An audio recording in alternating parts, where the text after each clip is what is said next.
Chapter 245, Two Lords. The bright team decided to wait for the Vismont side for another hour or two to let them rest, helping out the guards handle the mobs as they did so. It was very clustered due to their numbers, but it was all people so they didn't mind. It was actually quite fun, like a sleepover in daylight and without the sleeping in peace part. In the midst of this, the handsome blonde Mitchell, surrounded by his cronies and had plenty of airspace, was approached by a similarly handsome man with wavy ash-blonde hair and a gentle expression. Mitchell saw and recognized it as the lord of the other territory, Althea, extended their hands towards. He also heard this guy was especially unfortunate. Mitchell's blue eyes passed over the other man and then to his sister, who had an 80% likeness to him. Matthew White, Matthew said, extending his hand to the other man, Lord of Vismont. Mitchell Bertie, the blonde said, taking the handshake, Lord of Bright. The two sat next to each other by the campfire, while the people from Althea began to cook for them. Even if there were hundreds of people in the crowd, the temporary camping site could more or less accommodate them all. It was in no way comfortable nor did it smell good, but it was better than the shanty areas they got used to. There were also a score of cooking areas, albeit only one had a big metal pot, but it was enough for them to properly rest for a while. Of course, other than the two lords, the Altheans wouldn't cook for anyone else, but many of the visitors and migrants who came had bought their products and had their spaces filled with them. They peacefully, with Rowan glaring and all, lined up along the cooking areas within the camping site. When it was their turn, they would start cooking the food by themselves. After this, they would form groups and eat according to their contributions to the meal. There were naturally a few conflicts, but it was joyful overall. They had smiles on their faces and were eating their food deliciously. Their eyes were bright and excited for what was to come. The two men watched their people so lively when they hadn't arrived at their destination, making them feel complicated in comparison. Obviously their own people, but others were doing a better job than them everywhere. Althea has a very meticulous management, Matthew commented as he looked around the temporary camp. Not only were there relatively sturdy shelters, but several cooking areas and campfires were also provided. There were also makeshift fences and stone pathways. As long as you didn't settle down for good, this was really a good place to camp. Mitchell said, observing every bit of the temporary camp. You really believe them when they say the territory has no lord? Mitchell asked, his perennially smiley face and narrowed eyes showing interest.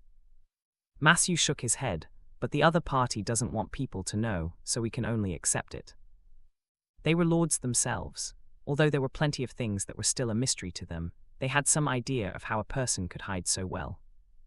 The two of them talked like this as they observed the others, looking quite handsome together. The two of them side by side naturally attracted quite a few curious glances. After all, two excellent men with such high status inevitably caught attention. People heard the system chose lords based on the money and potential that they had. Looking at the two, did handsomeness, composure and youth also factor in? What they didn't know was that they were already two of the handful of other young Terran men gifted with the Lord token, one of which had already perished. Most of the others were old men and middle-aged men. At the beginning, there were also quite a few women, as they were more likely to have hard wealth like jewelry on hand. Some were even old ladies who liked to hoard jewelry and gold. But this was far from their consideration at the moment, and they simply joined their people for a well-deserved rest. When the resting time ended, the people were asked by the Altheans to clean up after themselves. There was a designated spot hole for trash, which happened to be all biodegradable materials, and the people obediently threw the items in the proper place. This compost would be used to fertilize some plants they wanted to keep in the temporary camp. The visitors couldn't help but sigh. It seemed that the people from Althea were too comfortable to be considering sustainability and recycling so thoroughly. As they walked forward, Mitchell and Matthew noticed that a couple of groups had begun to separate from the main crowd. In fact, a good part had already entered the forest outside the designated paths. Where are they going? Mitchell asked Rowan beside him, who nodded to answer. We received a mission from the territory yesterday, he said. They wanted to take advantage and use unexplored routes back. Mitchell paused. It seemed that Ansel mentioned this vaguely before he separated from them in the camping site. However, the redhead had decided to spite him by being mysterious, so he didn't have any idea about what it was about at all. Sylvia spoke to explain further. While some of us had long separated to look for resources, most of us will just take an alternative route to the same destination. Don't worry, they won't be too far away, we'll still be heading to the same destination, she said, and they watched as about a few dozen people from Althea left the group. The two lords looked at each other. It was Mitchell, who hadn't heard of this exodus, who asked, "You can send an announcement to people outside." "It must not be free," Matthew said, and Mitchell nodded. That's true. As lords, they knew just how pretty much everything related to the territory costs some money.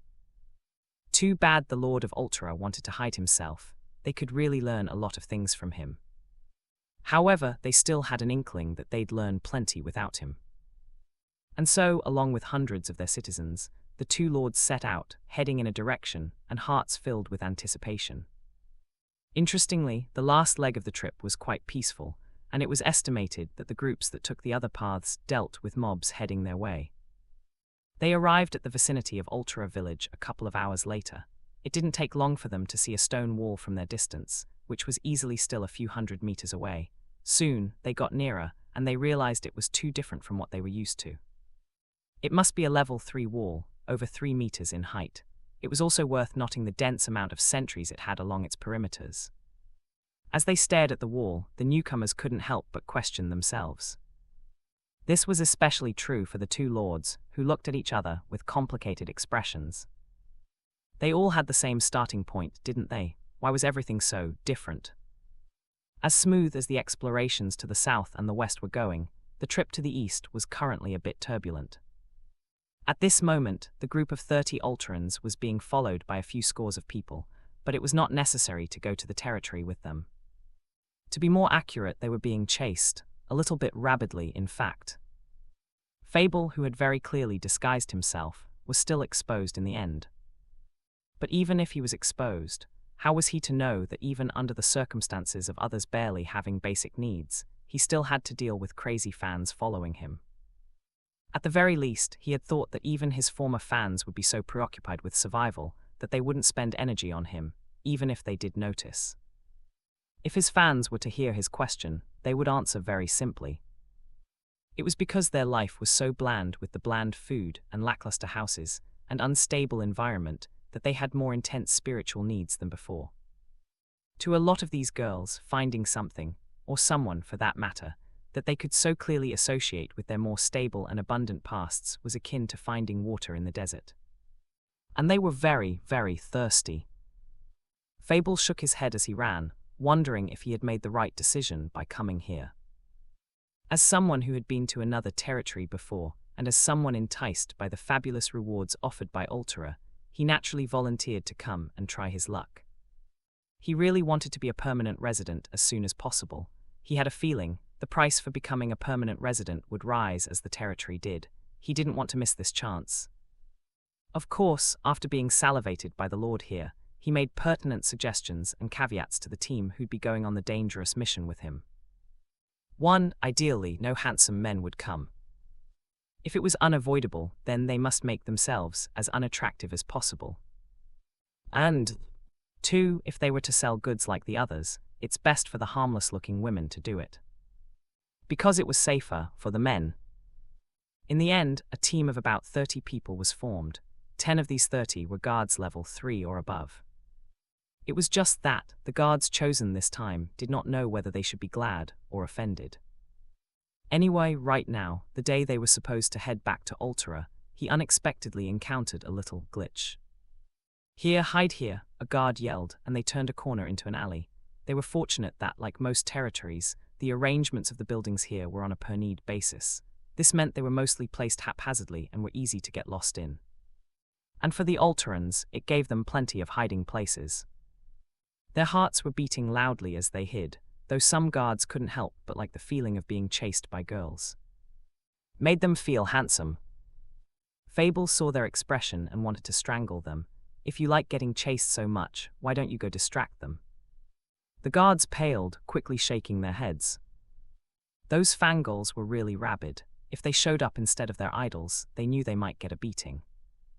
"Oh no, handsome Mr. Fable, don't say something so scary."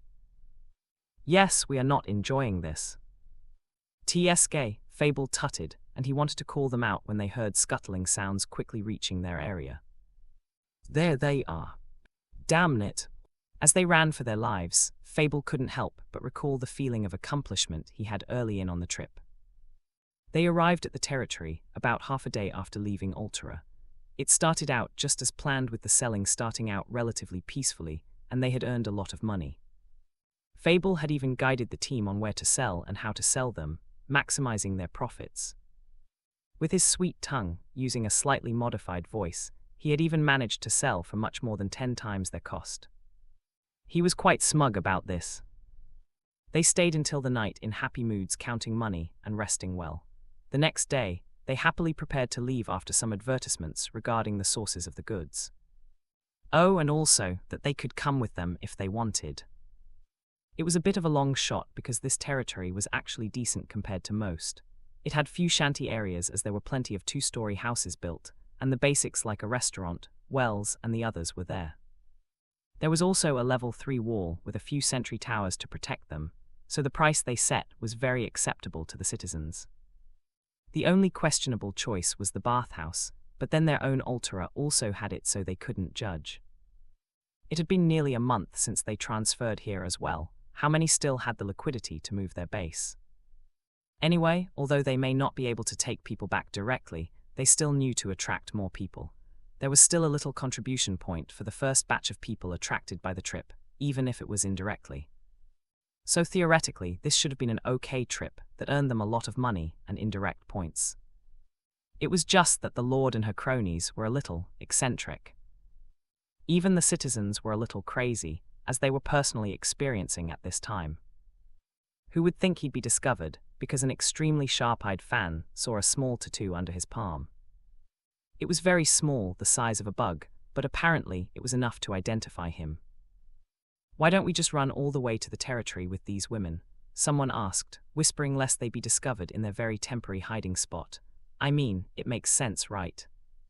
Fable rolled his eyes. The jerks even had the energy to joke. That's kidnapping. Who knows if they have relatives? Then make them follow us too. Later, the Alterans looked at each other in thought, not saying anything for a while. Well, should they? It was half an hour later that they managed to hide behind some alleys again, safer this time, hopefully. Of course, they had to separate to be able to hide better, perhaps do some distraction tactics, i.e. Fable pushing them, cause they're obviously enjoying the attention anyway, to give him some more time. Instead of getting beat up though, the girls didn't really bother with them at all. This was both relieving and sad. Getting beat up at least meant they got surrounded by women, right? Depressed. Anyway, Fable, who was very experienced in hiding, and the remaining survivors from his group were able to hide well. Unfortunately, he didn't know if it was the skill of the Lord here as a person, or a skill of a lord of a territory, but he was still found in the end. The woman appeared with her high heels, which was different from what she wore before. Did she stock up on it? Closely beside her was a small harem of handsome men. She was a bit chubby but curvaceous, and she had a fairly decent face. By most standards, she was even pretty. But Fable paled in terror at the sight of her. It's her, the Lord. Kimmy brightened at the sight of the handsome man with sandy hair, looking at her with wide eyes filled with admiration, note, terror. Kimmy Smith was a very rich, spoiled 29-year-old girl who had rooms filled with jewelry, gold, and other shiny things. During the apocalypse, she sold most of these things, along with the family treasury, and this allowed her to earn thousands before the migration. It felt amazing to finally lead and create her own territory. Most importantly, she could do whatever she wanted. As for her parents, wherever they were, she could only pray for their souls. After all, when the disaster happened, they were in other countries with their respective lovers. As someone who had been neglected by her parents for as far as she could remember, her greatest joy in life was watching actors or idols, collectively called husbands. Back in Terran, she had watched every concert of her husband's, took the best spots, had backstage passes, bought all merchandise, and funded their fanbases. She had almost taken one, her favorite, to hug in her house some days ago, but he regretfully disappeared. Who knew he would actually come back? Was it fate? She sauntered to him and seductively, Well, at least she thought so, wiped his chest with her manicured fingers. Shall we continue where we left? Fable almost squeaked in terror. No, no, no, thank you, I'm not even handsome. Don't underestimate yourself, she said. You're one of the most handsome men I ever laid eyes on. He was so creeped out that his brain seemed to have died for a moment. No, no, in my territory there were plenty of more handsome men. Really? He did not even have the time to regret what he said, because his brain died again when the finger climbed up his chin. Yes, yes, really. Okay, I see you were about to leave. How interesting, maybe I'll go there soon. His stomach dropped. Wouldn't bringing this woman to Althea be a disaster for all the handsome men in the territory? He didn't have the time to backtrack, as she already wrapped her arms around his, and basically dragged him out to the streets. As they walked, Fable felt like his legs were as heavy as lead. Rain, Kimmy's current favorite, saw this and chuckled. He walked closer to him, just close enough to whisper. Don't worry, she never really forced anyone well, except you. You were a very good entertainer. Thank you. Kimmy wrapped her arms tighter around his well-toned arms, and Fable tried his best not to push the woman away. She was completely unaware of his tension, thinking he was just shy. What are you waiting for, silly Fable boy? What? Fable asked as they walked along the streets. Fable boy, the endearment used by his fans was clearly fablecious, right? Ah, wait, that would have been creepier coming from Kimmy. Oh, you silly goose Tilda, she giggled, rubbing his nose like he was the most adorable idiot. To your territory, let's go. Are you ready right now? Fable gasped, startled by how quickly things were happening. Althea is half a day away. Why, you're the Lord, aren't you? She shrugged. My husbands can handle it, she said, pulling him forward. Let's go now. Later. Eventually, they met up with the rest of the team by the gate, as agreed upon before they separated from all the running. They decided to meet up there within an hour, and together they would escape and head back to Althea.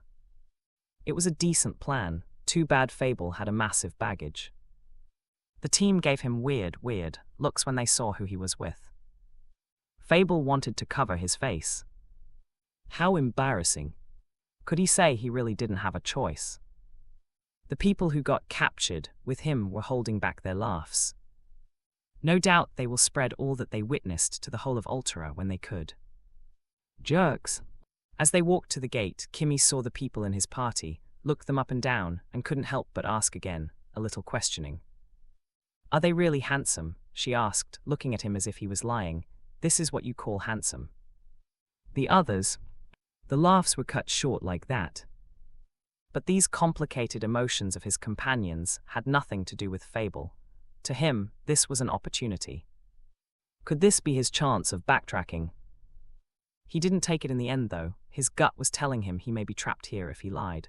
Self-preservation still prevailed. I'm so sorry, handsome men of Althea. Yes, some even had odd hair colors like bright gold and crimson red. That's amazing, Kimmy brightened. I look forward to meeting them, Tilda. Fable gulped at her obsessive expression and shivered. He prayed for Oslo, Rowan, and even Drake never to know of this conversation. Althea. The group of hundreds couldn't help but stare at the 3-meter-tall wall, nearly double the size of theirs, and so very reassuring to see for those who stayed inside. Then they looked at the extremely dense sentry towers, powerful-looking, menacing, and protective. Are those sentry towers? Matthew asked in a quiet voice, eyes fixed on the towers. Mitchell nodded. It's only available for higher-level walls, he said. He knew this because Juno commented on it when he expressed his worries. It was just that only high-level villages with rich background or low-level towns tended to have this due to the expenses. To see it in a fellow Level 2 village was both depressing and inspiring at the same time. Mitchell and Matthew followed the locals and led their respective teams into the gate. Other than the inexpensive fees, what surprised them was the quaint but vivacious surroundings that greeted them. The entire area was developed, bustling from the get-go. The streets were wide and there were 2-story structures on both sides, with a small amount of people moving to and fro, some of which gave them curious glances. However, they were quick to lose interest and proceeded on where they were headed, the shops. Shops? Did you have a commercial building? Matthew asked Mitchell. He believed he was one of the poorest lords out there, so he wouldn't be surprised if he missed out on a bit. No, no, Matthew uttered, surprised. And there was also another very obvious detail they noticed. The architectural styles of these buildings were unfamiliar to them. Was it not the same for everyone? The two lords looked at each other and compared notes, soon realizing they had the exact same options. What do you think? I'm not sure, Matthew uttered, and he wanted to ask. This issue was something for later, however, and they decided to focus on the issue at hand, i.e. the current development of this territory. Did the lord here develop the entire territory? He asked, and the blonde next to him looked back at the walls, narrowing his eyes. After a beat, Mitchell spoke. The lord here didn't choose to expand. What? Matthew looked around. Although it wasn't visible normally, he noticed the curve of this wall was indeed more pronounced, meaning the circle was smaller than theirs. They couldn't help but recall the empty space that opened up in their own territories when they upgraded, and then looked at the wide, prosperous streets in front of them. They felt a little ashamed. Subconsciously or not, they chose the choice with more power, something associated with a larger jurisdiction.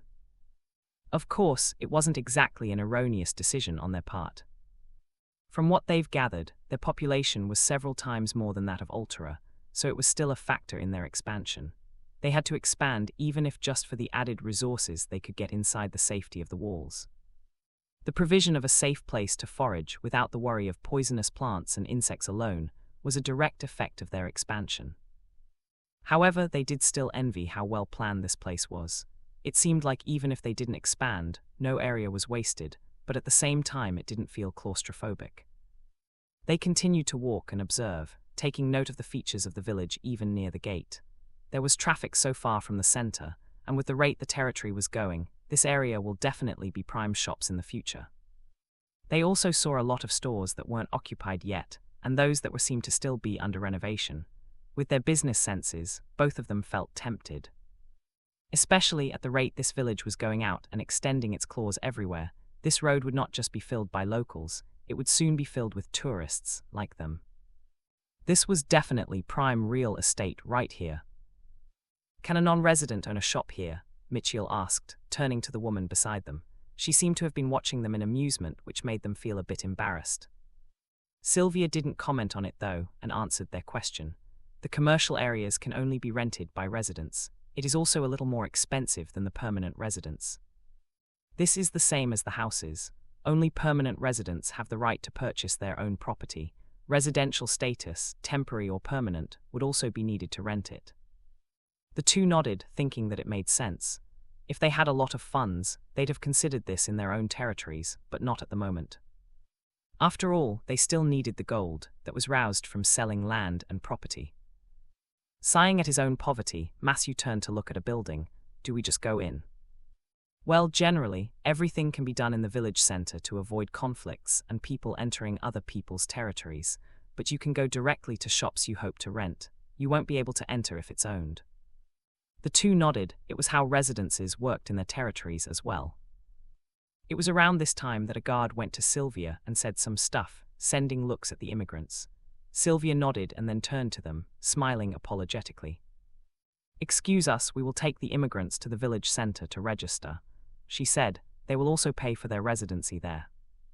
This puzzled the two lords. People had to go to the village center. Yes, there is still a lot of information missing that the territory hopes to learn. People register under system oath. You could swear an oath under the system. A few minutes in and they already learned so much. Anyway, the new residents followed the guards to the village center for the so-called registration. Meanwhile, the two lords also instructed their fellow tourists that they would meet here in the afternoon of the next day. This was, of course, assuming they'd want to go back. To be honest, they thought that someone would stay to guide them around. Even if they were poor, they were still lords, right? However, they quickly realized why they were left so carelessly. Before Sylvia and the others had completely gone out of sight, they were surrounded by many local people. And, considering this timing, they were definitely waiting for Rowan and the others to leave. They all had amicable smiles on their faces, stopping just outside their personal space. Welcome to Ultra Village, Tilda, they said, very friendly. The visitors flinched, taken aback by the passionate welcome. One of them was a redhead with orangish hair and a freckled face. He had a confident stance as he looked at them. "Welcome to Althea," he said, opening his arms. "My name is Fred, the head of the glorious hospitality team. If you wish to have a tour of the territory, you may hire any one of our guides for a very affordable 30 copper per hour, for a maximum number of 10 people per group." The visitors looked at each other. Would going around a small territory still need a guide? While doing a guided tour for such a small village was weird, they were aware that they only had a little over a day here, and naturally hoped to know and gain as much as they could. After a moment, the two lords decided to hire a guide, and the others also followed their leads and hired their own. Because the two of them had different targets from the others, they asked the rest to form separate tour groups, including their confidants. This was actually what the people wanted, though they tried not to show it. After all, how could this field trip be fun with the bosses around? Anyway, the groupings were completed after some time. Interestingly, most groups had a mix of people from the two territories. Obviously, a lot of people bonded on the way here.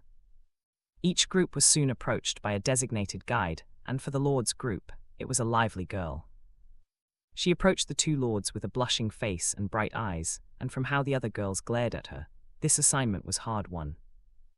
"Hello, my name is Lulu. I am in charge of your customized tour today. May I know who will be the members of your team?"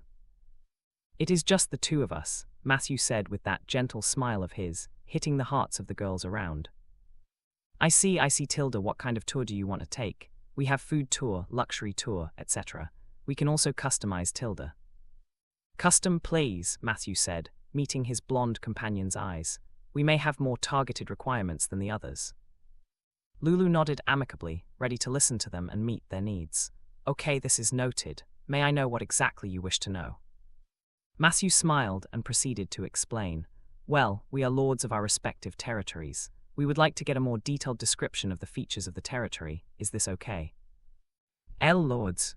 The girl paused, paling, and excused herself. She turned her back and scuttled somewhere. When she got back a minute later, she was already pulling that guy Fred from before. "Hello, distinguished guests. This is my boss Fred, and he knows most about the territory than any other guide. The lords definitely deserve the best Tilda," Lulu said, blushing, and ran away to shyly hide beside the other girls, and soon to get new, less intimidating guests. Back to the two lords, although a little startled, they didn't mind the change. As long as much of the information they wanted would be known, then they'd consider the guide worth it. Fred grinned as his eyes stayed on the two lords. Rich guests tended to tip a lot. Of course, this batch of people was technically their first guest, so he had yet to confirm this personally. Anyway, his grin did not diminish as he walked closer to the two lords. "May I know how many people would be in the lord's group?" he asked. "Just the two of us," Matthew said. Even his sister joined another group, focused on going to the pharmacy and health center first. Anyway, now that she had already leveled up, he wasn't too worried about her. It must have been a while since she had free reign. "Okay then, follow me please Tilda," Fred said and began walking along the avenue, describing what he knew about the territory that was allowed to be released in public, especially to outsiders, of course. "This is one of the two main avenues in the village, the Southwest Avenue. There is another one called the East Avenue. The two avenues are very wide with a nearly 20-meter wide carriageway, not including the provisions for sidewalks and the lane in the middle." He did not mention the middle was a bike lane. It still hadn't been publicly sold, and he didn't want to jinx it. He really wanted a bike. "The greening is very well maintained," Mitchell mentioned, blue eyes looking at the street islands with warm eyes. "Yes, the greening here is very rich, even in areas filled with buildings. They are maintained by people hired by the system, but I heard there is a new NPC specializing in taking care of plants." "NPCs," Matthew whispered, unaware of the term. Mitchell saw that he was really confused. "They're the Aborigines hired through level 2 village centers," he said. "You haven't upgraded your village center, have you?" "What?" Matthew felt endless regret, so that was where the Aborigines came from. He couldn't bring himself to ask before, thinking it was a private matter. Matthew also had a very hard life, and had no idea about game terminologies, so he wasn't aware of what NPCs meant as much as the NPCs themselves. Matthew shook his head and looked at Fred and Mitchell again as they moved forward. "Tell me more," he said. "I mean the process and requirements." Fred didn't know much about the actual process, but the fellow Lord Mitchell did. "When you upgrade your village center to level 2, it will become a 2-story edifice. On the second floor, you could summon Aborigines to hire. Not just Matthew, but even Fred listened in. Although he knew some of these from his friendship with the Aborigines, he hadn't heard of it from the point of view of a fellow Alteran. Is it expensive? Very. The cost of hiring and their maintenance isn't cheap either. Later. Matthew sighed. They should be worth the money, though. Mitchell didn't answer immediately. The first batch is decent, the next ones are usually letdowns. Good NPCs come days in between, Mitchell said very succinctly. There really were too few decent NPCs, to the point he couldn't take any of them with him on his trip, lest mobs attack the territory. He then turned to Fred, who he saw was also listening to him in interest. Can you tell me more about this territory's NPCs, if possible? Fred flinched under his stare and cleared his throat. Well, I don't claim to know all of them, but I do know of most, he began. We have a seamstress, a healer, an armor maker, a weapon maker, and others. There is someone who specializes in building and could control earth and metal. His name is Oslo, very handsome, and he even has his own fan group that may be able to rival Fable soon. Fable, the idol. Yes, that Fable, Fred grinned. Then there is Rowan, who was with you, an essential NPC to the guard team and could control fire. The others can't control elements, but they also serve their purpose. So not all NPCs can control elements, then, Matthew said, and Mitchell nodded. None of my NPCs can. Seeing Rowan use fire is my first time seeing this. Really? Yes. Fred let them chat for a bit before continuing his info dump. There were also NPCs hired by individuals. One was hired by Baron to join his woodworking factory, while Ms. Althea partnered with a seamstress NPC. I hear they just hired them for some gold, and according to my source from Baron's side, they were very, very worth the money. At this point, the two lords could only look at each other. People could do this.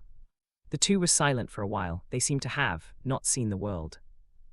The tour continued forward, and they eventually reached the more developed part of the territory. The two lords quickly realized they hadn't seen anything yet as they moved deeper into the territory, and it was even livelier than they expected. They soon saw more and more people, chatting and laughing, most of whom had baskets or bags in their hands. They also had more and more activities going about, whether it was staff delivering raw materials, people taking down signage covers, or salespeople hanging out in the streets, hopping to sell something. Guests buy 2 and get 1 free, someone yelled, holding a wooden sign outside a store. Promo available on opening week only. Not too far was another shop with a promoter as well, but he was carrying a wooden plank with cubes of sweets. Free taste, free taste. Reverberating with his voice was another salesman right next to him. Opening week promo, buy 1 shirt, get a handkerchief for free. You will not only be comfortable, but also handsome.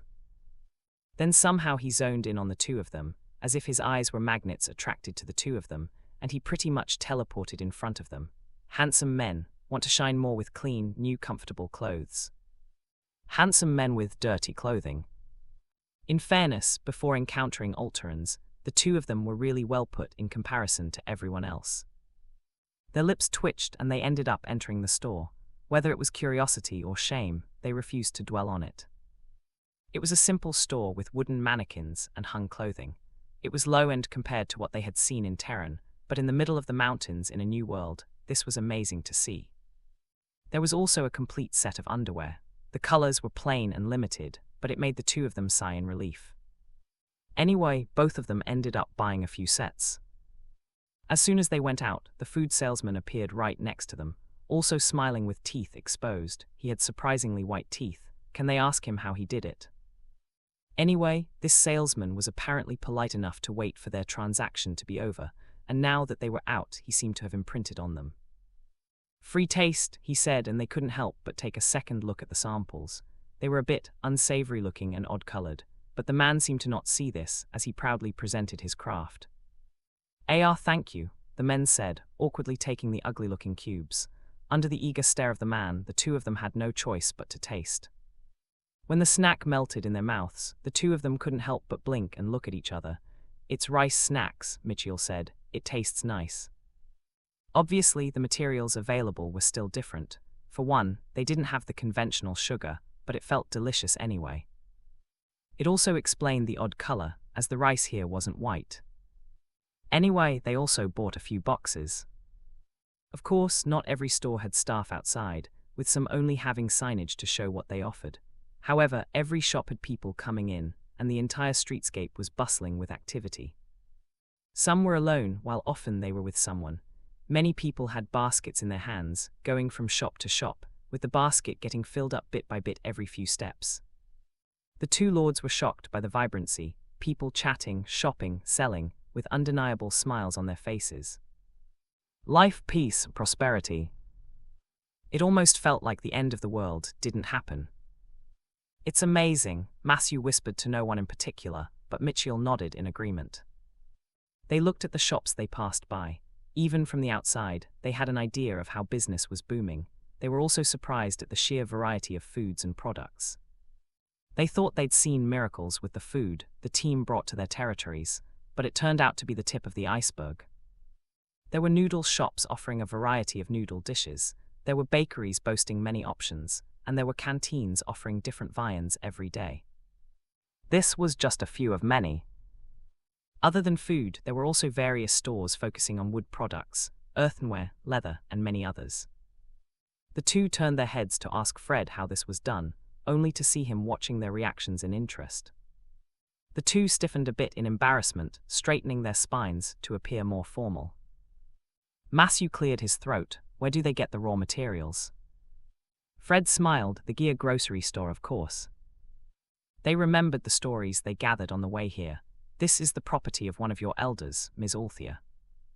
Precisely, she's the elder for plant research, he said. Almost every food you see has her handwriting on it. Not only did she bring in the common plants from Terran, but she also raised local plants to fit consumption. Very admirable, Matthew said, thinking it was an old grandma. Mitchell, on the other hand, smiled mysteriously. It would be lovely to meet her, he just said, his velvety voice entering the ears of women around, fascinating them. Fred cleared his throat. From what I heard, she was usually in her laboratory, so she's rarely seen at this time. I see, they nodded in understanding as they continued walking. As they observed the surroundings, the lords couldn't help but put forward some of the other points of doubts they encountered so far. I'm curious, in our panel, we have set buildings. The two of us compared and saw the options to be the same. Are all these buildings manually constructed? Fred paused, actually not sure about this. But thinking about how these buildings just appeared overnight, he found an answer in his heart. Most of the commercial buildings should be system buildings, since they literally appeared overnight. The bigger ones, like the supermarket, were built by the construction team. Fred paused in front of a 2-story building. Like this one, he said, this is one of the buildings that were built manually. It's one of the 2 inns along this avenue, the more affordable one. It is also one of 4 in the whole territory. The other 2 are at the ends of Market Street. I'll show you later. The two looked at the building closer to study it. It was a 2-story building that had a simple but good-looking facade, but its architectural style followed every other building around, making for a visually pleasing continuity. There was also a garden along the easement with colorful local plants, and beside them were small pathways to allow guests to admire the greeneries. Michael's sharp eyes observed the differences. The facades between the conventional shops and the inn were different, while the commercial and some residential units had the same skeletal layout. As a lord, he naturally knew they could do some customization of system buildings for a price. That was to say, the base building of the commercial and residential units was the same. He then remembered there was a custom building option. Very likely, it was this neglected function. He had been tempted before, of course, it was just that he couldn't afford it. He also had no idea if it was flexible enough, thinking it could consume an important building slot. At the time, he simply opted not to use it. But seeing the advantages and potential now, he made up his mind to put it on his priority list. It seemed his vision was still too narrow. What are you thinking? Matthew asked as he looked at this new friend of his, just staring deeply at the inn. Mitchell shook his head. I'll tell you later, he said, as there were still plenty of things they had to explore before studying them deeply. The trio proceeded to walk along the beautiful pathway, coming across another small park along the way. The territory seems to be very conscious about greening. Fred nodded. At least 20% of the built areas were green, and this is not even including the farm areas and the pure forests near the edges. The ginger sighed dreamily as he said so. This was lovely. Back in Terran, very few cities could do it. I always dreamed of living in those places. Now here I am. The two nodded, agreeing. In Terran, because of the damage to the environment, less than 10% of the forests were left in the end. In terms of area, that was less than 0.1% of the entire planet. The trend of richer cities was to create green cities, but the initial and maintenance costs were exuberant. Most people couldn't afford to even rent a small unit in these cities.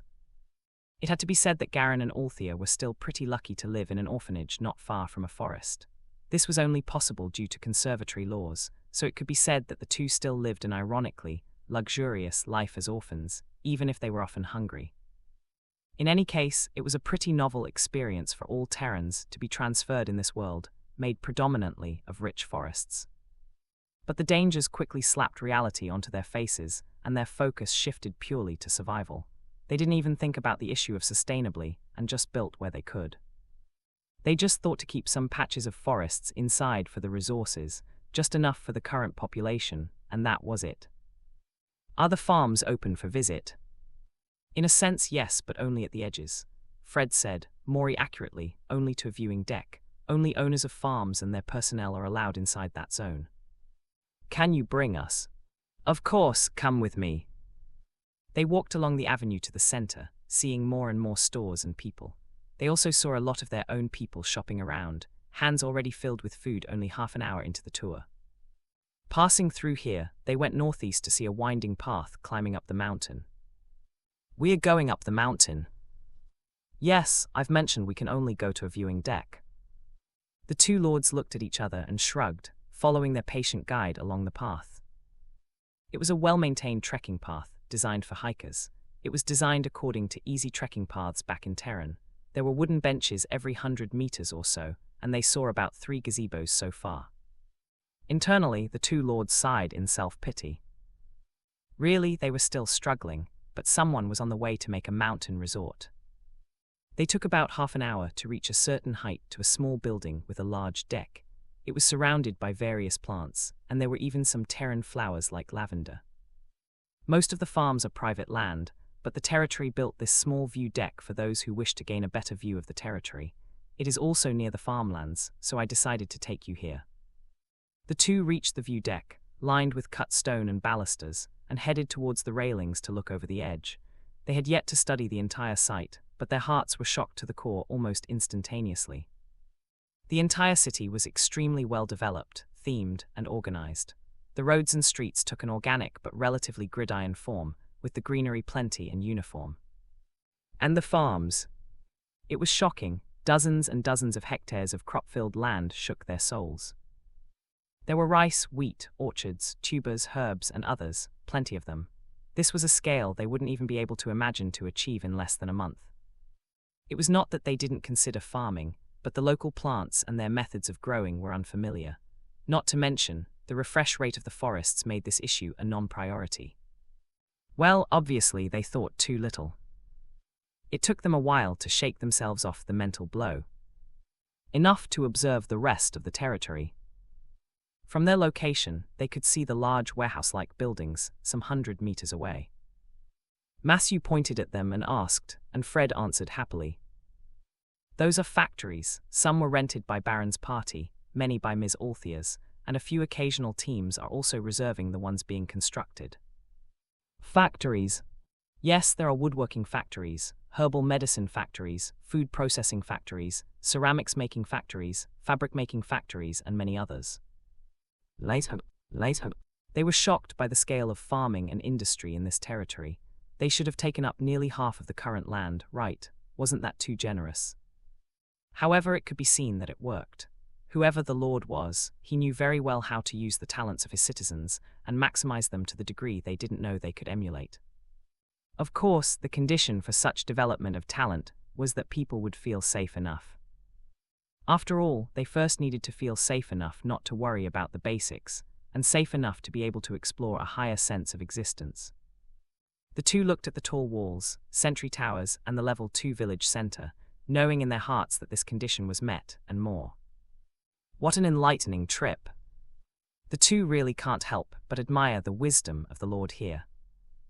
Ideally, they would have wanted to learn more from the sage himself, but for now, since the Lord here obviously didn't want to be disturbed, they'd have to settle with studying his product. But they excused themselves. They were only inexperienced young men after all.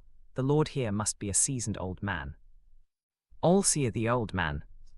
Back in the downtown area of the village, the hundreds of citizens that came with the two lords perused and looked around, amazed.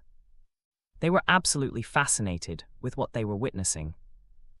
Those who were tasked to settle down were completely relieved, feeling that they had made the most correct bet ever. They even had a few silver for settlement fees. Other than these lucky souls, there were also about 100 people who just came to visit, similarly shopping their hearts out. It was just that most of them didn't want to go back anymore, but alas, who told their teams and their wealth to be in another territory? Of course, there were also those who had built some power and reputation in their own territories, so were especially reluctant to leave it all behind. Such were Artie and Bruce, Lord Mitchell's close guards, though they were definitely shaken and very, very tempted by what they had been seeing. Fortunately, Ultra was so near, and they could often go visit. For Artie and Bruce, they could volunteer to guard the caravans and stuff, which was hitting two birds with one stone. Anyway, Artie, Bruce, and little Lily walked with their new friends from Vismont and formed a tour group on their own. They were a group of 10, 3 from Bright and the rest was a team from the other village. They chatted happily about various things, including their time in Terran, while at the same time marveling at the beautiful pedestrian-only street they were currently passing through. It was wide, at least 5 meters, including the nice island between with trees and benches. This island made for a narrow, elongated park that spanned the entire street. Most of the stores here were still under renovation, but there was still a lot of foot traffic. According to their guide Nina, these people were all going and all coming from the cul-de-sac area where the marketplace and the supermarket were. As they walked, the pretty guide pointed at some stores that were near completion. This is one of the clothing stores to open. I hear it focuses more on undergarments and night dresses. The group naturally went in and bought what they needed. They only bought what was necessary, knowing that there was still much of the territory to be explored. Their spaces were so small, and they could handhold only so much baggage. What if they just wasted their money? There weren't even beggars here they could give their overweight baggage to. Some half-hour later, they walked out with smiles and passed by another open store. This one focuses more on everyday clothes, Nina said, and Artie couldn't help but ask, a bit shyly, as they entered the shop. Who owns these? Different teams own these stores. From what I hear, Ms. Althea has a share in a few, in exchange for much lower prices for the raw materials, she said, proud of the gossip she managed to get. They walked forward for a couple more minutes, passing by a couple more stores, before finally ending up in a dead end that expanded to a small park. Looking closer at the park locations from certain sides, one could see that there was a real possibility of adding roads there. When this development was completed, it would make this area into a hub for 2 more streets as well. Abutting these streets were large buildings and the marketplace, and everywhere they looked was so lively and fun, and they just wanted to run around. We're here, the Gia supermarket, Tilda, Nina said, her long adorable pigtails following her movements. Artie couldn't help but stare. Guide Nina didn't seem to notice this as she led them to the queue to enter the supermarket. There's a maximum number of people inside. Since it's been so long since the opening, people don't usually have to line up anymore, but you guys came in droves of hundreds, so. Anyway, there's a purchase limit so people don't take too long inside. She shrugged, and they settled down in the queue. It was around this time that some cute teenagers and old people approached them, carrying boards with snacks and juices. Sale for sale, Tilda sour fruit bites. Buy 2 bags, get 1 free, potato chips. Fortal juice, just 10 copper for half a liter. The offerings were all very alluring, and the visitors were all buy. And by the time they entered the supermarket half an hour later, they were already bursting in fullness. This place is heaven, Pip, a dude from Vismont, yelled out in satisfaction. The others couldn't help but agree. Their taste buds had never been treated so well since the zombies attacked. Anyway, the group entered the building and were met with a large open plan that overwhelmed them, their eyes blinded by the dazzling array of products. Their eyes sparkled and took a cute pushcart each and went to do their shopping. They felt elated and they were having such fun. How funny that such mundane activity back in Terran felt like going to the amusement parks now. Then they approached the displays and saw the prices. Compared with the market price back home, at least, how little they had to pay. So affordable. Nina furtively took a peek. That's actually thrice the amount locals have to pay, Nina told them. After all, even if indirectly, she'd also get a little contribution if she took part in a successful brainwashing. They gaped at her and were really tempted. It was just that, for now at least, their assets, resources, and power were all in their respective territories. Anyway, while the price was thrice that of locals, it was still much cheaper than their purchase in their own territory. They would still make a killing even at this price. The travel time wasn't that long either. The trouble was totally worth the profits they could get for one trip. They could already hear the charching in their heads. Oh, how exciting! They bought as much as they could, not minding even if it was taking a significant portion of their wealth. Fortunately, there were hide bags and baskets now available for sale, which they could carry with them since their space definitely wouldn't be enough. They also bought bags of rice and flour, jars of various sauces and condiments, some essentials and others. Their excited hearts could not stop thumping. What made them even more ecstatic was the bulletin board, mentioning the products under mass development like soap, shampoos, and paper. Wait, there's more. Salt. It was fortunate the fruits and plants here had trace amounts of salt content, otherwise everyone would have died from hyponatremia, but legit salt was still needed. This was equivalent to saving people's lives. It could even be treated as currency in and of itself. Their hearts were still beating fast as they lined up at the checkout counter. This territory is really something else, Artie said, eyes still sparkling from the goodness. The others nodded. To be honest, they never thought they'd see much of these things again after living in the forest for so many days. Before the Alterans popped out the way they did, they were quite fully prepared to live on beast meat, a small variety of fruit, and disgusting gruel for the rest of their lives. At this rate, they may be able to revive the lifestyles they had back in Terran, except they had a lot more trees, which was the best of both worlds. It'd be best if there were no monsters, though. A man shrugged. For now, we only encountered levels 2 and 3 at most. Soon enough we'll be stronger than they are. Yes, it's quite hopeful. I'm almost level 3 myself. Pip sighed. You forget we're at the protective period. The man tutted. We're obviously having fun. Why are you throwing truth bombs? Later. Here are your items, the cashier said with a smile, breaking their chat. The owner of the items took the items, and all while chattering non-stop, he was promptly followed by the person next in line. Soon, the last one in the group packed up. They placed the more fragile products like ceramics in the space, and the other items were placed in the animal hide backpacks and duffel bags they just bought. They held onto these bags like treasures. Artie wanted to speak more with Ms. Nina, so with a blushing face he approached her.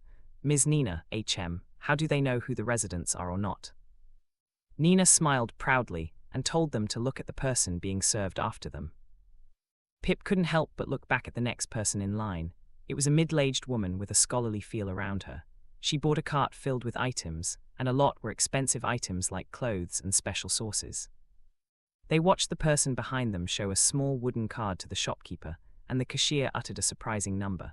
The person bought items of similar value, but she obviously paid a lot less. It seemed the shopkeepers could indeed determine the residency of a person. Cool, how does it work? The older woman who just got out of the counter smiled. Nina greeted her amicably. Ms. Rosalind. Nina, she said, I see you're entertaining your guests well. Hey. The older woman turned to the visitors. It was made by the woodworker Aborigine hired by Baron, but he signed an anti-counterfeit contract with the system, guaranteeing the legitimacy of each card. If there were rascals who tried to cheat, then they would automatically get blacklisted in the territory. She sounded very much like the teacher that she was, and the youngins couldn't help but nod like respectful students. Rosalind was in charge of the education office of the territory. While there were no schools yet, she was in charge of releasing pertinent information to the people. If there was a media outlet, then she'd be the chief editor, at least until there were schools, of course. In any case, Rosalind had put her heart into her tasks, hopping to trigger some occupation. She had heard all the elders had occupations and surmised it must be a requirement. After all, she currently had the highest position in the department and had sufficient experience in Terran, but was not titled an elder. She still had some ambitions at her age, and she naturally hoped to have better positioning in this new world. Pip seemed to understand this was a person with some power and was particularly respectful. "Thank you for your information. My team and I will be forming a caravan here. Was there a way to make deals with the owner?"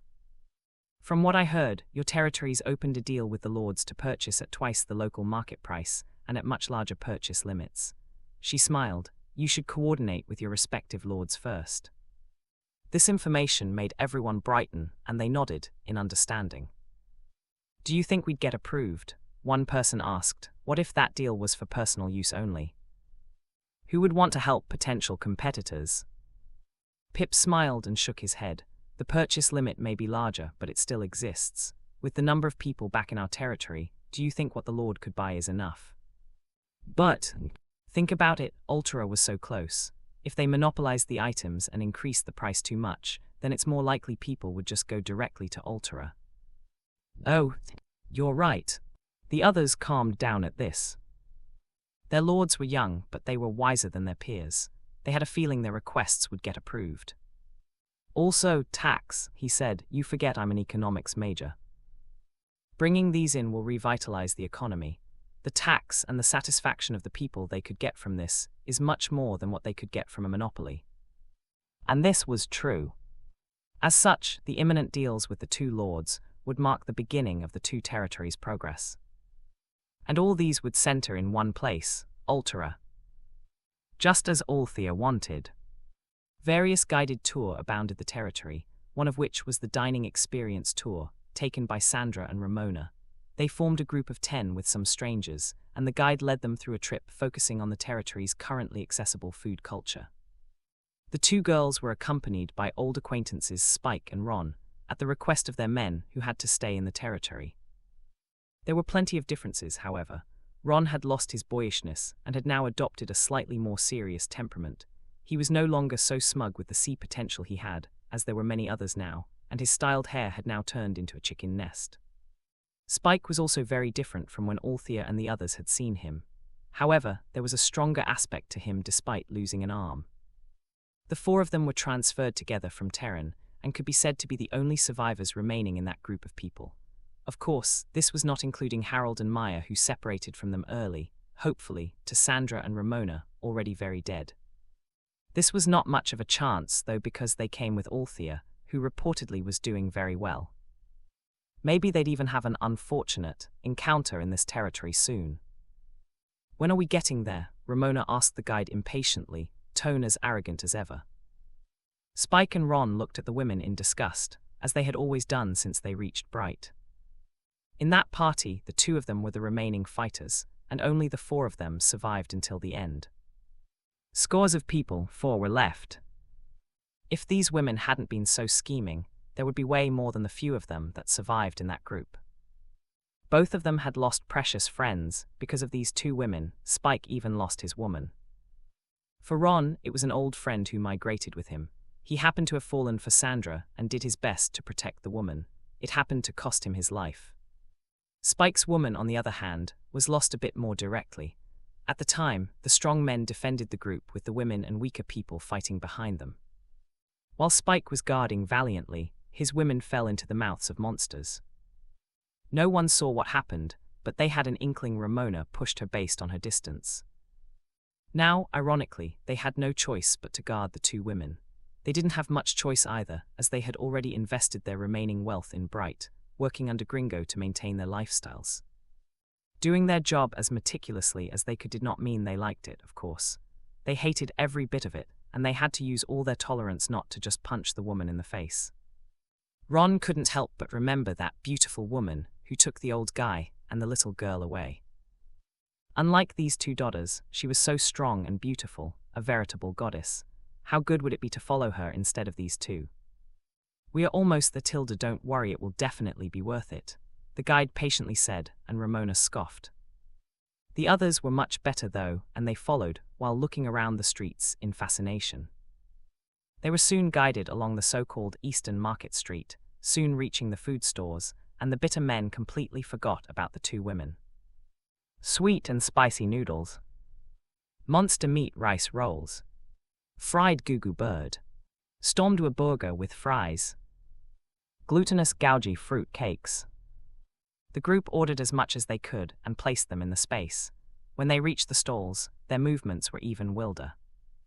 Although the space didn't freeze time like in those novels, it did have some sort of preservation side effect because of the static space itself. It was not much, but rotting due to outside air, moisture, bacteria, and the like were greatly diminished. At the very least, when they get back home the day after tomorrow, they should still be able to eat and sell these things. With full stomachs, they continued to explore the rest of that corner place and saw the largest building next to an inn, the woodworker's shop. This pretty much specialized in furniture and other household paraphernalia, and they couldn't help but sigh. The people here have it so good, they thought. This thought remained even as they headed back to the intersection and began walking along the main avenue, heading toward the center. Along the way, they saw more and more shops, restaurants, and essential stores like utensil stores, clothing stores, bag stores, and stores that sold secondary processed foods like jerkies, pickles, jams, and the like. There were even shops selling luxury goods like processed monster furs and hides, ready to be bought to be made into clothing, upholstery, rugs, and the like. It could be said that the people here could make a full play of their talents. People could make good money here without having to risk their lives outside. Very comfortable. They felt more than a bit jealous. Anyway, they bought what they needed from the stores and felt their wallets rapidly dwindling. However, it was not painful when they thought of the money they'd make in return and the improved lifestyles that came after. They paid the guide for a few more hours, and he guided them through various facilities and parks, and eventually reached the central area. There they saw a store occupying 2 units, with a very long line at its door. That is the Gia restaurant. It's the most popular restaurant in the territory and the most cost-effective, the guide said as they moved forward the line. Is it the most delicious? It's the second most delicious. Oh, Ron asked, curious. The title of the best-tasting restaurant was taken by Master Cook, a cook by occupation. Occupation tagged by the system, like a game job. Ron and Spike nodded. In Bright, there were a few who activated jobs like carpenters and some battle-focused jobs like swordsmen. They had yet to have a cook, though. What's the difference with the food he makes? The food there has special effects, so it's worth it even if it was really expensive. He said, it's also very exclusive, so I don't suggest trying to go there without a booking. On the other hand, the Gia restaurant has the most variety of food. I hear the team that owns the supermarket owns this one, so you can see how they could price fairly even if they had such a variety. That's amazing. Very, the guide said proudly, as if he was part of the team. In any case, they lined up for a bit, with Ramona expressing her impatience here and there. No one's forcing you to line with us, Spike said with a frown. This irked Ramona very much. It's you. But Spike just looked away and ignored her, and Ramona almost had a tantrum. Almost. At the very least, she had the tact not to act like a little brat in a woman's body. Fortunately, although the line was long, the service was quick. It didn't take too long for them to be able to enter. Like the restaurants in Terran, there was a dais, a host podium, and a host behind it. Today it was a hostess, a pretty one, and she welcomed them very cheerfully to the restaurant. They stated the number of seats they needed, and the girl checked her wooden board with makeshift black chalk. There is an opening in a private room that can fit you. It's just that there's a minimum order amount. Would you like to take it? Ramona looked at a man with a smile, and he raised his chest proudly in response. Of course. The hostess called a waiter to guide them to their room, and they entered the intricately carved double door to the interior of the restaurant. They were greeted with the sumptuous aroma of food, and the visual impact of the interior design overwhelmed their senses for a while. They couldn't help but be surprised at the decorations. Each table and chair had matching etches and carvings. There were also detailed cornices, monster fur rugs, and turning tables. This may not have been anything special back in Terran, but this was an apocalyptic world in the wilderness. It was unbelievable that a few weeks ago, this land was all forests. The visitors couldn't help but look at each other. Are they really still in Xeno? Aberdeen City, years ago. Inside a dimly lit atmospheric bathroom, an exclusive scent lingered in the air. It was the women's powder room in a prestigious restaurant, with intricate metallic linings and baseboards, and exclusive marbles as expensive as a normal house. Sandra looked at herself in front of the mirror. A triumphant gleam of victory filled her eyes as she stared at her reflection. She felt beautiful and that she deserved the best. Her long black hair was styled by an expensive stylist, cascading down in graceful waves. Her dress was made of red silk and lace that accentuated her curves, revealing just enough skin. She did not want it to be so revealing that her gentle image would be compromised. However, it was still very sexy, showing just enough skin to entice but keep the mystery alive. "I'm finally here," she whispered with a smile as she added a bit more color to her lips. She had finally nabbed her ideal man, a man near her age and relatively handsome, not like her previous men who only had money going for them. It didn't matter that his eyes always lingered on other women, nor did it matter that he had many women out there. The fact was that she was his favorite, and that she was likely to be the one to receive his proposal was all that mattered. His marriage proposal. She would marry him and she would be the madame, and then her life would reach its peak. The fact that she was invited in this exclusive restaurant, one where he would never take a woman to unless he was serious, was already a huge step forward. She sauntered back out and joined him, imagining the most wonderful night. "I'm having such fun, thank you for taking me here." Did you taste this shrimp? It's amazing, I wonder how they did this." I bought a new lingerie tonight, do you want to see?" If she didn't know that he was being absent-minded, then she was being stupid. However, she kept her smile and raised her head to ask him if he was having some trouble. After all, she was a good wife, and she wanted him to know he could confide in her, despite knowing full well he wasn't having any problems. But as she looked at him, she realized that he was ogling shamelessly at another table, right when she was in front of him. She frowned and pursed her lips. This was much more humiliating than just finding out he had been sleeping around even when he was dating her. However, she didn't desperately study the high class for nothing. She remained calm and poised, though her eyes furtively turned to look around. She soon saw that many other tables, men and women, were staring in a particular direction. They weren't as blatant as her date, but one could see sincere admiration in their eyes. Her eyebrows rose in curiosity, and she followed their sights. But when her sights landed on what they were looking at, she almost dropped her spoon. It was Althea and Garen, beautiful and handsome as if shining in their own light. She was wearing a simple but pretty light green off-shoulder dress, while he donned a bespoke suit with a matching undershirt. What was most notable was their appearance, form, and temperament. It was simply not something wearing good clothes and makeup could emulate. No matter how much she hated the sight, even Sandra could only admit they were a beautiful couple. As if wanting to torture herself, Sandra couldn't help but look at them closer, especially that handsome man. At this time, Garen was looking at Althea so dozingly. It was so obvious that Althea was the only person in his eyes. She suspected that even if a beautiful woman danced naked near him, his sights wouldn't leave Althea at all. Then Sandra turned and looked at the man she had been chasing the past year, giving her all, forgetting all of her pride just so he'd notice her above his other women. Worse, he was also ogling obsessively at Althea. Her eyes were glazed with darkness as she gripped on the soft fabric of her dress. "Unfair. Alter a village, present." The group seated on the largest table on the second floor. It was a carved round table that could easily seat 12 or 13 people. They sat according to their favorite friend, and they continued to chat even as they ordered. "Here's the menu," the waiter said, and handed them thin wooden planks with charcoal handwriting, locked with varnish. The group was given 3 such menus, and everyone looked at the menu nearest to them. They gulped at the familiar and unfamiliar names of food, and then froze at the price. So affordable. The restaurant back home cost them about 20 copper for bread and 15 for gruel. This was already affordable compared to the fallen territories many refugees have been to, but it was nothing next to what they were seeing.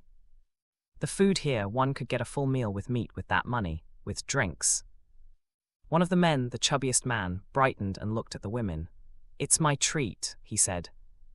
And the 3 women clapped their hands, giggling, especially Ramona. "Amazing," Ramona said, smiling. "It's admirable that you can treat us like this." "It's fine," he said, smug.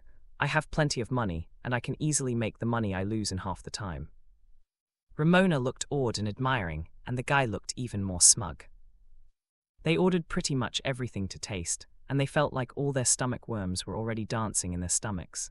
Hurry up, please, they told the waiter, who smiled amicably and said he'd do his best. As they waited for their order, the small group and guide naturally got acquainted with each other. You're planning on creating a caravan? Ramona asked the chubby man, blinking more frequently than usual. Sandra remained poised as she drank the tea, which was wonderful to taste. Her movements were also closely watched by a few men, and received the rolled eyes of another Vismont woman. Yes, I used to be a businessman, and I had managed to get some capital back in Terran, the Vismont man said with a seductive grin. Ramona seemed interested and leaned a bit closer. Sandra, on the other hand, was much less interested. After all, she had already snagged one of the more powerful men in the territory. How could she be interested in these small fries? However, this didn't stop her gentle smiles and demure placing of her hair behind her ears. Seeing the two women flirting with the strangers, Spike and Ron frowned. They were hired by the men of these two women. What were they supposed to do here? It was around this time the waiters served them their food, and the 4 viand meals, side, and soup almost made them drool. Each meal was all plated very creatively, each with a unique aroma that seduced their stomachs. When they placed a bite onto their tongues, it felt even more sublime. No one spoke as they ate and just focused on eating their food. It was the best meal they ever had. No wonder the line was so long. The caravan guy ordered more food and paid the bill for takeaway. They headed out of the room with full stomachs and satisfied souls. They were in a very good mood, especially Ramona and Sandra, who not only got to eat their fill for free, but were also doted on by many men. However, their good mood dropped a bit when they saw a familiar figure as they headed downstairs. The old man was speaking amicably with the people from the other table. The two women froze while the two men beside them brightened. Ron smiled and walked to the old acquaintance, Harold. Ron, the old man smiled and shook hands with him and Spike. How are you? Fine, I work well here, I handle the food here. Stop being a humble old man, the guide smiled, and then he turned to look at them. He's a part owner. Harold coughed and shook his hand. He was quite shy. No, Ms. Althea was just kind enough to give me part ownership. The guide, Harold, Ron, and Spike laughed, chatting a bit about this and that. However, the sentence about ownership echoed in the heads of two particular women, and it took them a while to react. They own this place, Ramona exclaimed while Sandra frowned perceptively. Harold blinked at the explosion, shaking his head humbly. The majority owner is Ms. Althea, she did all the investment. Ron and Spike sparkled in admiration, recalling the cool pregnant woman who pretty much saved their lives. Ms. Althea is really amazing. Yes, Harold said, she's the best. Even the guide beside them gushed. A goddess, that's what she is. Every word of gushing gritted on the women's bones. Not to mention, they saw the popularity and the number of people. Calculating all these dishes bought, they could only imagine how much money could the restaurant made every day. And they called Althea their boss. How could the world be so unfair? Aberdeen City, 21 years ago. The young Garen and little Bean stared at their stock of essential condiments with a bit of pride. Winter was coming, and it meant major rationing in the orphanage would happen. When they were smaller, they had no choice but to eat what was available, and when it was available. This often meant very painful stomachs and heavy shivering from the cold. But 9-year-old Garen and his BFF little Bean were already big kids, and they were determined not to suffer so badly anymore. So they worked very hard during the errands and part-time jobs to stock up long-lasting food. They also bought salt, and because the shopkeeper admired their independence, i.e. she thought they were adorable, she gave them a few pieces of candy. What is this? What are you doing? Has it snowed already? Little Althea asked as she saw the two boys putting salt on their meat. Bean cackled at her stupidity while Garen smiled fondly, using the base of his hand, because his fingers had salt, to rub her small head. This is called salt, this would make our food last longer, he said, it's so we won't go hungry when the snow falls. Although Garen did his best to feed Althea well, to the point that he himself went hungry, she still did experience it. Now that she found out that they wouldn't be hungry again, Althea looked at Garen with admiration. This made him very proud. She then decided to help them with their task, which Garen naturally allowed her to do. She cutely mimicked the actions of the older boys, taking a bit of salt and rubbing it on the raw meat. For some time, they could only hear the soft flap of meat being turned and the soft rubbing sound of salt. It was peaceful for a while until the little girl exclaimed, "H salty, pew, pew." The boys turned to look at the 4-year-old with a scrunched-up face, her chubby cheeks looking even more pinchable. Bean laughed out loud. "Who told you to eat it? That's why it's called salt, idiot," he said, which earned him a little bump from Garen. "Hey." In fact, Garen also wanted to chuckle at her cute scrunched-up face, but held back because he knew she'd cry. Instead, he smiled at the little girl and told her about the powder. "It is very salty, but all our food tastes good because of it." "Really?" "Yes, every delicious thing you have ever eaten probably has a pinch. Just a pinch for a load of meat." "Oh." He chuckled, and after wiping the salt off his hands, took out a piece of candy he got from the shopkeeper lady. He unwrapped it and gently put it in her mouth. "Don't swallow it whole, okay? Just chew." "What wisthwise," she mumbled, but the moment the little thing touched her taste buds and melted there, a new unfamiliar sensation exploded her mind. Little Althea felt like she climbed up the clouds. It was her first taste of real sugar. Garen looked at her reaction and smiled. "It's candy, sugar, do you like it?" She bobbed her head passionately. Her emerald eyes met the azure ones that looked at her so fondly, and she felt even sweeter. Sugar, so sweet and lovely and melty in her mouth. And it was a taste she had never forgotten. Althea village, present. While waiting for her new citizens to settle down, Althea, as always, was in her laboratory.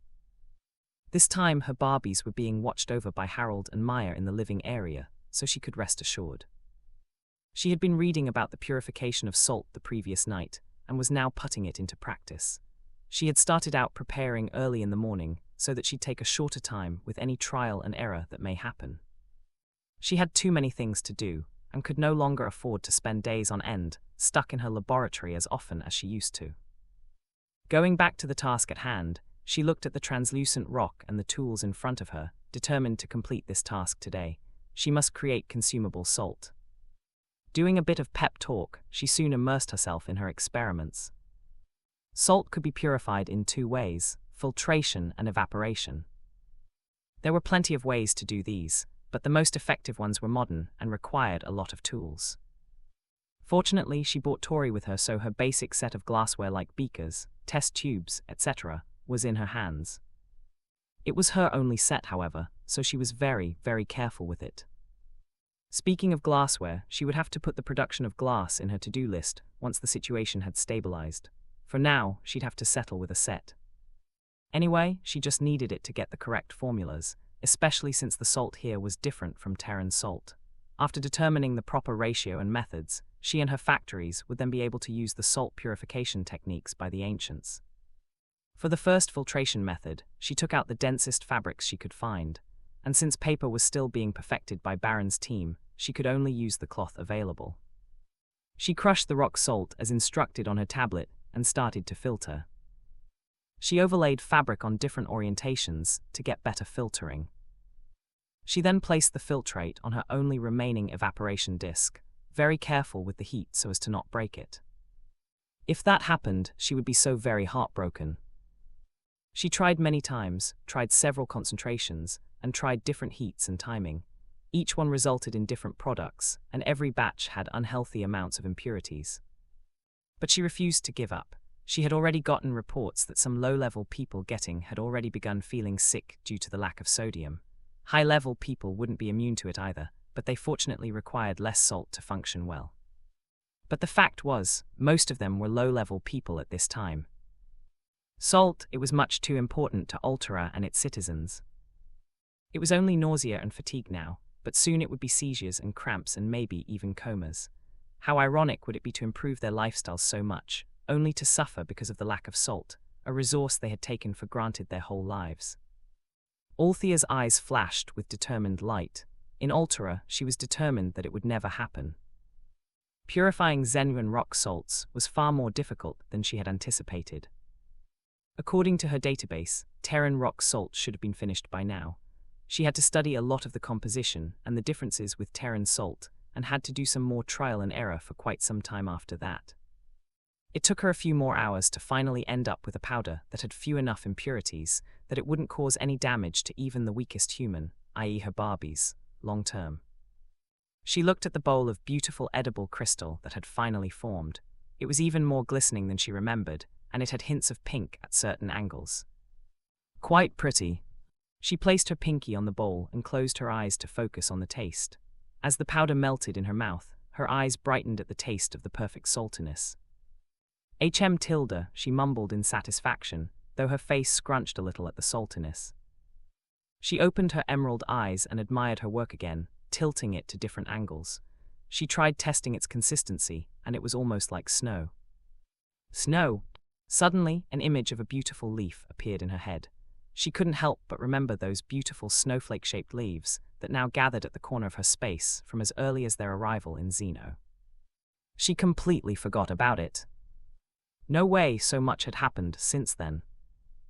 Curiously, she rummaged the space to a small box and revealed the snowflake-shaped leaves that had already dried up a bit. After all, it had already been a few weeks.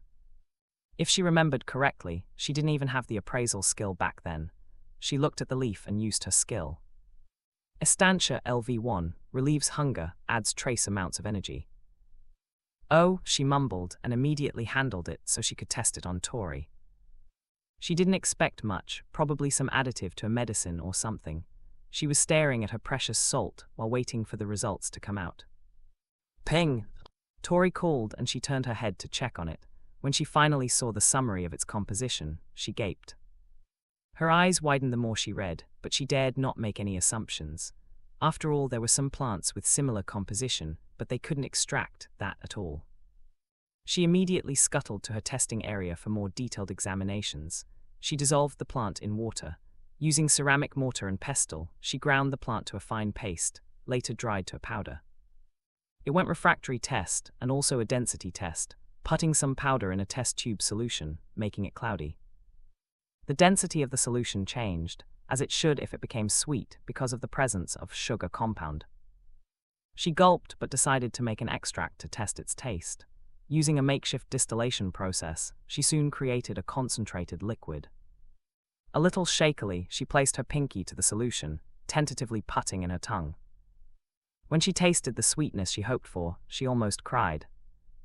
So much time wasted. Sugar.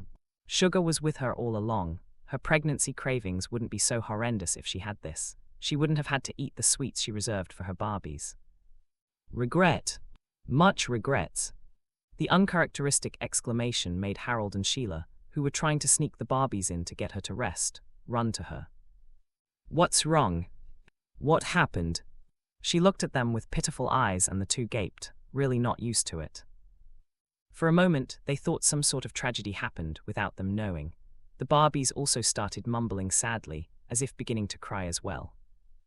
No, they really started tearing up. But then Althea suddenly showed them browning leaves with complex shapes. Sugar, I found sugar. The tense shoulders slumped immediately, and the children cooed and they extended their hands to reach their mother. Althea's eyes softened and she took them both, handing over the leaf to Sheila. Sugar, a leaf. Sheila looked at the beautiful leaf for a while, not seeing the sugar. Harold looked at the leaf carefully and nodded, looking at Sheila. Silly, haven't you heard of stevia?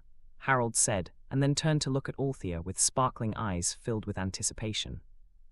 May I? He asked, extending his palm. Sheila handed him a leaf and he put a nail to take a bit to taste. It was a bit bitter, but he had tasted unprocessed stevia before. This was similar. Althea nodded. This looks different, and the processing was probably a bit more cumbersome, but this is definitely a source of sugar. And Harold was right, it had a lot of similarities to stevia. Not only did it contain less calories than conventional sugar, it was also much sweeter. A pinch could do with what other types would need a teaspoon of. This was a natural sweetener of her dreams. Better, she saw how dense those trees' leaves were, and she knew the source would be no problem at all. Try this as well, Althea smiled, pushing the bowl of salt to the two. They placed their pinkies for a taste and their eyes brightened. Salt, you succeeded. The two of them stood up in excitement, blood boiling. How much this could change, how much more they could develop from this. The purification of the rock salt had been completed, and now they also had sugar. Harold felt he had never been so happy since landing on this wretched planet. As they said, a bit of salt and sugar went a long, long way. Now they had both. How happy. Althea also chuckled, very happy. However, more than the taste, to Althea, the taste of salt and sugar meant a bit differently. She couldn't help but recall some fond memories from her childhood, and she looked down at the children in her arms. Feeling their mother's loving stare, their large eyes gaped at her and she smiled, kissing their cheeks. She didn't have to worry about the little ones missing these important tastes anymore. Salty and sweet, the taste of home. Chapter 258, Medical Tour. Melissa's side, on the other hand, was having quite a lot of fun as everyone else. Her brother gave her a lot of gold as pocket money. However, she was not careless about it. After all, even if Matthew said it was pocket money, she knew it was a good portion of his savings. Her custom tour joined with some other groups at first, and she ended up eating quite a bit from the stalls. She had also talked a lot with different people, chatting about the most mundane things.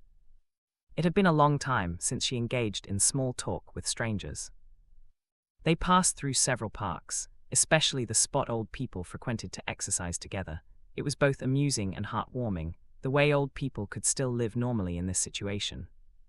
Her guided tour, however, soon segregated from the others because she took a personalized medicinal tour, which would end up in two places, the clinic and the pharmacy. They soon reached the clinic and Melissa couldn't help but study its structure for a bit. Melissa looked up and saw the large carved signage both in Terran, within an unfamiliar language, as a subtitle. She also noted that the clinic had a similar architectural style as the others. The difference was there were more windows, and its facade was relatively wider than the other buildings, as it occupied a few more lots. It was also bustling with activity. Of course, a clinic having so many people was not a good thing, but the patients themselves seemed to be laughing at themselves, and she couldn't help but smile as she watched. "So, did you get Betty to agree on a date with you?" a man asked his friend as they exited the building. The other blushed. "No, I want to at least be her level first." "Well, courageous," his friend said, patting his shoulders. To the training hall. To the training hall. And so they went in a direction, presumably to this so-called training hall, even with their bandages. The guide watched the exchange with her with a similar smile, before turning to look at Melissa to explain. "Our healer is very beautiful." I understand." Melissa's current target was Betty, the NPC healer who was supposedly in here at the moment. And now, she just learned that this healer was also very beautiful. Not knowing what to expect, she entered the health center and was a little startled at the flurry of activities. However, despite the fast-paced actions, Melissa still felt that it was organized and reminded her of modern efficiencies. There seemed to have been a little accident, and this caused the staff to be particularly busy. As such, the two of them had to walk near the walls to avoid disrupting the activities. At the same time, the two of them discussed its interior. "It seems a bit small, especially now that our population is growing. However, I heard another clinic would be built soon. It's expected to be opened within a week or so," the guide explained. "It's to be located near the southwest gate. It was apparently to deal with the injuries of beast tides and wars." "That's amazing," Melissa couldn't help but say, and the guide looked flattered as if she was praising her directly.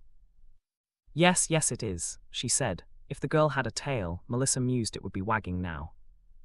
It was amusing how the citizens identified so much and so deeply with their territory, even only after a couple of weeks. It really took care of them, it seemed.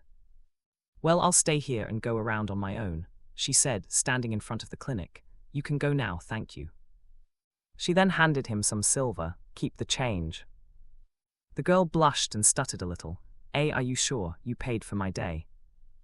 Melissa smiled beautifully, her white skin glimmering under the Yuli stone-filtered sun. "It's fine, you've done more than enough, thank you very much." Seeing that she was serious, the female guide succumbed and just thanked her repeatedly before leaving. The health center was about 300 square meters large, and it was separated into different areas that handled different urgencies. It was really like a small clinic in Terran, but with a bit more energy. It was a curious sight. Although a facility like this was normal in Terran, most territories would not have this facility at their level, let alone to this degree. Melissa felt it was amazing. This territory was amazing. Settling in a corner seat like a wallflower, Melissa continued to observe everything with great interest. There were about a handful of doctors and nurses ambling about and shifting from bed to bed. On the beds were a combination of civilians and a few guards. She knew they were guards because she saw some with the same uniform making rounds. She just assumed the guards that came with them wanted to be low-key. Although Melissa wasn't wrong, what she didn't know was that the uniform was a new thing. With the advent of Lenny, the guards now enjoyed leather uniforms with special effects as a special benefit. Also included were cotton undergarments with special effects. This was just released the day prior, so the guards that went outside didn't get to wear them yet.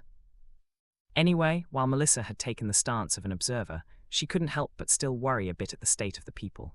Although there wasn't much blood, they really seemed to be in pain. There was an amicable woman next to her. Seeing her concerned look, told her what happened without her asking.